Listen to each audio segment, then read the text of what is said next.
When you think about monarchy, you think permanence.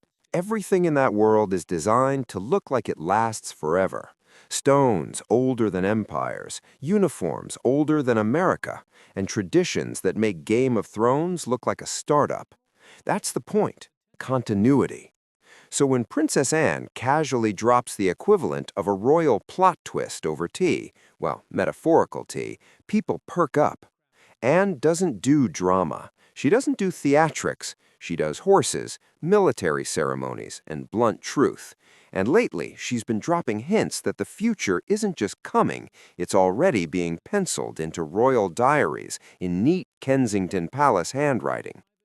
Her comments, shared in that dry, sardonic style that makes you wonder how often she keeps this family held together by pure force of personality, point to something bigger than a speech or a schedule change. She's talking about the coronation of Prince William and Catherine. Not eventually, not someday, but as a concrete thing in motion. A coronation with fittings, rehearsals, quiet planning, and a monarch making room for the next act. And then she goes and says the bit no one expected. King Charles is stepping back.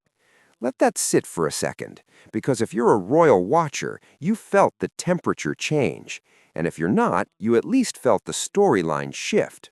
Suddenly, the monarchy isn't frozen in place. Suddenly, everyone's thinking, wait, why now? Hit the comments genuinely, because the royal fandom is split on whether this is practical succession planning or the softest abdication in history. And hey, don't pretend you don't love a little constitutional intrigue. While you're at it, tap that subscribe. We're diving deeper. Now, let's not pretend this came out of nowhere. Charles is 76. He's been juggling cancer treatment, duty, and the impossible job of being king after arguably the longest apprenticeship in Western history. The man waited longer for a promotion than some countries have existed. No disrespect, just facts. Since 2024, he's been doing fewer public engagements, leaning on the senior royals to pick up the slack. Princess Anne, Prince Edward and Sophie, and of course, William and Catherine. If this were a military exercise, Anne would be coordinating the defense, Sophie would be handling morale, Edward would be doing logistics, and William and Catherine would be quietly stepping into command. But Anne's interview, real or imagined, reframes the whole thing. It's not about managing illness or delegating tasks, it's about legacy. It's Charles saying, my reign is a bridge, and bridges exist to be crossed. Anne, with that matter-of-fact way of hers, essentially confirms that Charles isn't clinging to the throne. He's shaping the runway for William and Catherine to land a new kind of monarchy. This is where it gets interesting, because coronations aren't casual. They don't just pop out of Buckingham Palace like seasonal merch. They require committees, rehearsals, drafts, diplomacy, and coordination across the Commonwealth. The whole machine has to hum. Yet Anne speaks like the prep is already underway, like somewhere in a climate-controlled closet, somebody is measuring velvet or counting swords, and William and Catherine are doing quiet walkthroughs of what is essentially the world's longest-running management transition. She even jokes, again hypothetically, but you can practically hear her voice, that William and Catherine aren't waiting for crowns to fall out of the sky. They're already doing the job, slowly, deliberately, and very carefully watched by everyone from royal correspondents to TikTok teenagers who've turned succession gossip into its own fandom niche. If you've been paying attention, you've seen signs. Charles letting William lead D-Day commemorations in France, William stepping in at international summits, Catherine returning to public life after her cancer treatment with that poised, unbothered aura that makes fashion bloggers lose oxygen and traditionalists breathe sighs of relief. This isn't performative, it's rehearsal. And honestly, William and Catherine as a team, it works. He's got the classic heir energy, duty, shoulders, and a slightly haunted relationship with microphones. She's got that quiet steel that makes you underestimate her until she's knee-deep in early childhood policy briefing documents while simultaneously smiling graciously at toddlers and dignitaries. Together, they balance the modern monarchy between empathy and order. Anne knows this. She sees it. She says it without flowery compliments because she's Anne and she doesn't do sentimental. She just states that William has duty in the marrow of his bones, and Catherine has the almost supernatural ability to make strangers feel seen. That's how you build a monarchy that survives TikTok, tabloids, and whatever constitutional debates Canada is currently having. Meanwhile, people whisper that Charles's step back isn't weakness, it's strategic. He modernized just enough to keep the institution relevant, but he also knows it'll be up to William and Catherine to cement that future. He's not disappearing into the countryside with a watercolor set and organic sheep. He's mentoring from the top seat while making room for the next sovereign pair to grow into theirs. Now the fun part is when you pull the camera back and see the whole family in motion.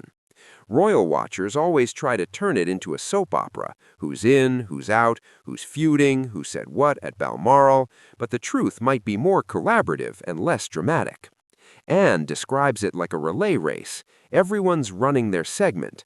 Anne's been sprinting for decades, to be fair. Edward and Sophie? Criminally underrated. They're the monarchy's quiet workhorses, just without horses. They show up, shake hands, deliver speeches, smile politely, and cause approximately zero scandals. Sophie gives Catherine someone to trade notes with. Edward keeps the Duke of Edinburgh award alive and thriving. Anne loves them for that, not that she'd gush. Gushing is beneath her. Even Beatrice and Eugenie, often dismissed as footnotes in the tabloids, are part of the machine now. Beatrice juggling new motherhood with charity work. Eugenie aligning herself with environmental causes, like she's auditioning for Greenpeace Royal Edition. They don't need titles to contribute, and the family's finally figured out that sometimes soft influence is more effective than fancy uniforms. But the emotional core of all this, and Anne knows it, is that coronations are heavy. They're symbolic, political, historical, and deeply personal. You don't just throw a crown on someone's head and call it Tuesday. You inherit 1,000 years of expectation, and somebody hands you a sword while a choir asks God to protect you. Catherine, who already had the most scrutinized wedding in modern British history, now faces the slow realization that she will be crowned queen, not consort in theory, queen in practice. And William, who grew up watching monarchy from the inside, the good, the bad, and the spectacularly stressful, will be king, not Prince of Wales with pet projects, king, the guy whose face goes on coins if coins remain a thing. And then there's Prince George, the future of the future, the kid who already walks like he knows people are watching, because, well, they are. His role will grow, slowly, intentionally, and with the same mix of pressure and paternal guidance William got from Charles, just with better mental health resources and fewer hostile newspapers. Now for the big question, what does this coronation mean for the monarchy's future? This is where it gets juicy, because William and Catherine have already signaled that they want a monarchy that listens. They're willing to tackle climate, inequality, childhood development, mental health, veterans issues, stuff that actually affects people instead of just filling columns in heritage magazines. They're also hyper-aware of the international dimension. The Commonwealth is not guaranteed. Countries are rethinking the crown. Younger generations see monarchy as cultural wallpaper or a subscription they might cancel if the monthly charge looks too high. William and Catherine can't fix that with balcony waves alone. They need relevance, interaction, transparency, and they're trying. The polls tell a complicated story. Young Brits aren't exactly lining up to tattoo Windsor crests on their arms, but they warm to authenticity. When William talks mental health, he doesn't do it like a royal reading a briefing note. He sounds like a guy who's seen things and is done pretending otherwise. Catherine doesn't talk about childhood development for optics. She pushes research, meets families, shows up, stays late. People notice effort. Globally, they're the monarchy's best soft power assets. Americans adore Catherine. Europeans respect William. Australians debate republicanism every few years, but also tune in for trooping the color. It's chaotic but functional, which is kind of the monarchy's brand at this point. Anne sums it up without ceremony. It's not about being popular, it's about being relevant. And that, for a 1,000-year-old institution, might be the hardest trick of all. Now, here's the part that makes this whole saga weirdly relatable. Because beneath the crowns and regalia and palaces and coats that cost more than a car, this is a family navigating generational transition. A father letting go, a son stepping up, a spouse adapting, kids watching history through the lens of childhood.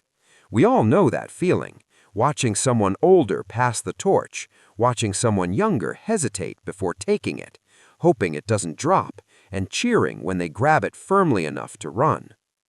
William and Catherine's coronation isn't just a ceremony, it's a story about continuity.